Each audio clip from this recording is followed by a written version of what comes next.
Welcome to Nabadarpan YouTube channel. সকলকে স্বাগত জানাই নবদর্পণ ইউটিউব চ্যানেলে। ফ্রেন্ডস, এখনও পর্যন্ত যারা আমাদের চ্যানেলটি সাবস্ক্রাইব করেননি, প্রত্যেকের কাছে রিকোয়েস্ট, আমাদের চ্যানেলটি সাবস্ক্রাইব করে আমাদের পাশে থাকুন, আমাদেরকে সাপোর্ট করুন, আমাদেরকে এগিয়ে যেতে সাহায্য করুন। ফ্রেন্ডস, আজকে আলোচনা করব বাংলাদেশের বিখ্যাত প্রেসিডেন্ট, বাংলাদেশের অন্যতম মুক্তিযোদ্ধা মোহাম্মদ জিয়াউর রহমানের জীবনী। চলুন ভিডিওটা শুরু করি। জিয়াউর রহমান বাংলাদেশের অষ্টম রাষ্ট্রপতি, প্রাক্তন সেনাপ্রধান, একজন মুক্তিযোদ্ধা। 1971 সালের 25শে মার্চ পাকিস্তানের সামরিক বাহিনী বাঙালি জনগণের উপর আক্রমণ করার পর তিনি তার পাকিস্তানি অধিনায়ককে বন্দি করে বিদ্রোহ করেন এবং সশস্ত্র প্রতিরোধ গড়ে তোলেন। পরে 1971 সালের 27শে মার্চ তিনি শেখ মুজিবুর রহমানের নামে চট্টগ্রামের কালুরঘাট বেতার কেন্দ্র থেকে বাংলাদেশের স্বাধীনতার ঘোষণা সমর্থনে একটি বিবৃতি পাঠ করেন। তিনি মুক্তিযুদ্ধের অন্যতম সেক্টর কমান্ডার, জেড ফোর্সের অধিনায়ক ছিলেন। মুক্তিযুদ্ধে বীরত্বের জন্য বাংলাদেশ সরকার তাকে বীর উত্তম উপাধিতে ভূষিত করে।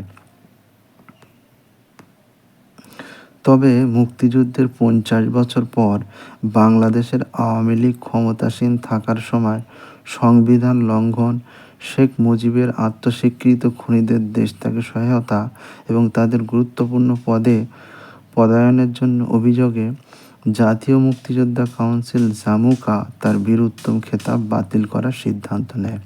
তবে পরবর্তীতে মুক্তিযুদ্ধ বিষয়ক মন্ত্রী আকাম মোজাম্মেল হক বলেন, তার খেতাব বাতিল করা হয়নি। বাংলাদেশের স্বাধীনতা যুদ্ধের পর জিয়াউর রহমান 1977 সালে 21শে এপ্রিল তৎকালীন ভারপ্রাপ্ত রাষ্ট্রপতি আবু সাদাত মোহাম্মদ সায়েমকে সরিয়ে বাংলাদেশের রাষ্ট্রপতি হন। 1978 সালের 1 সেপ্টেম্বর তিনি বাংলাদেশের জাতীয়তাবাদী দল প্রতিষ্ঠা করেন।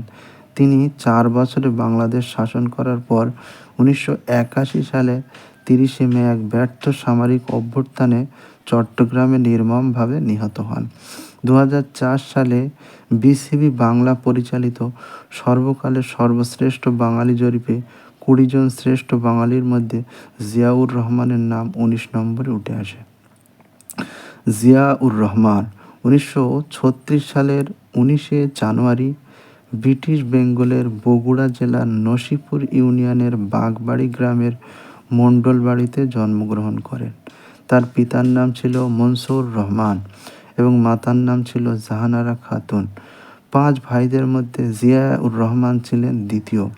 তার পিতা কলকাতা শহরে এক সরকারি দপ্তরে রসায়নবিদ রূপে কর্মরত ছিলেন। তার ডাকনাম ছিল কমল। জিয়াউর রহমানের মূল পূর্ব পৈতৃক নিবাস বগুড়ার মহিষাবাগান গ্রামে। তবে দাদার বিয়ের পর পরিবারটি বাগবাড়ি গ্রামে বসতি স্থাপন করে। গাবতলী, সুকানপুকুর ও যমুনাপুর পশ্চিম তীরবর্তী এলাকায় বিখ্যাত নেতা মমিন উদ্দিন মণ্ডল মহিষাবাণী এবং ওনার তৃতীয় অধস্তন আওলাদ কাঁকর মণ্ডল সাহেবের সরাসরি বংশধর জিয়াউর রহমান। জিয়াউর রহমানের দাদা মৌলভী কামাল উদ্দিন মণ্ডল কাঁকর মণ্ডল সাহেবের একমাত্র পুত্র এবং বাগবাড়ি মাইনর স্কুলের প্রধান শিক্ষক ছিলেন। তার শৈশব কিছুকাল বগুড়ার গ্রামে এবং কিছুকাল কলকাতার নগরীতে অতিবাহিত হয়। ভারতবর্ষ বিভাগের পর তারা পশ্চিম পাকিস্তানের করাচি নগরে চলে যান।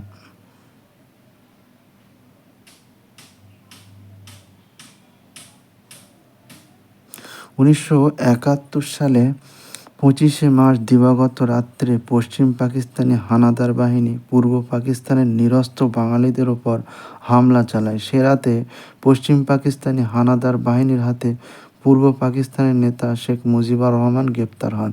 গ্রেপ্তারের পূর্বে তিনি বাংলাদেশের স্বাধীনতা ঘোষণা করেন।